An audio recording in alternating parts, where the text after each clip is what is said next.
Magnetic field due to current carrying straight wire అంటే wire స్ట్రేట్గా ఉన్నప్పుడు దాంట్లో కరెంట్ ప్రవహిస్తున్నప్పుడు దాని చుట్టూ ఏర్పడే మ్యాగ్నెటిక్ ఫీల్డ్ ఎలా ఉంటుంది. సో మనకు ఈ డయాగ్రామ్ ఇచ్చారండి. ఈ డయాగ్రామ్లో మనకి ఇదే మెయిన్ అండి. సో ఇది వచ్చేసి ఇక్కడ కర్లింగ్ ఇవన్నీ మనకి ఇంపార్టెంట్ కాదు.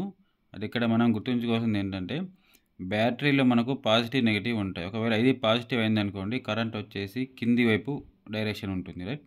ఒకవేళ ఇది పాజిటివ్ అయిందనుకోండి కింది నుంచి పైకి ఉంటుంది కరెంట్ డైరెక్షన్. అంటే ఎప్పుడైనా కానీ ఎక్స్టర్నల్ వైరింగ్లో కరెంట్ డైరెక్షన్ వచ్చేసి ఎప్పుడు పాజిటివ్ నుంచి నెగిటివ్ వైపు ఉంటుంది. సో ఇప్పుడు కరెంట్ పై నుంచి కిందికి వస్తుంది అనుకోండి, అప్పుడు మీరు ఏం చేయాలి అంటే ఇక్కడ చూపించినట్టు వైర్ని మన చేతిలో పట్టుకొని కరెంట్ దిశలో మన థంబ్ ఉంచాలి, రైట్.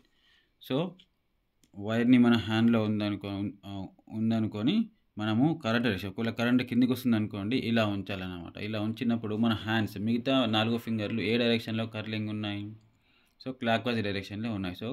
సో దీన్ని కూడా మనకు బుక్లో ఏమన్నాడంటే ఇంటూ ద పేజ్ అన్నాడు, current into the page. So clock wise డైరెక్షన్లో మ్యాగ్నెటిక్ ఫీల్డ్ ఉంటుంది. అదే ఒకవేళ కనుక కరెంట్ పైకి వస్తుంది అనుకోండి కింది నుంచి, సో ఇప్పుడు మనం హ్యాండ్ని ఇలా ఉంచాలి, అంటే మనకు కరెంట్ పైకి వస్తుంది. సో దాన్ని అవుట్ ఆఫ్ ద పేజ్ అన్నాడు.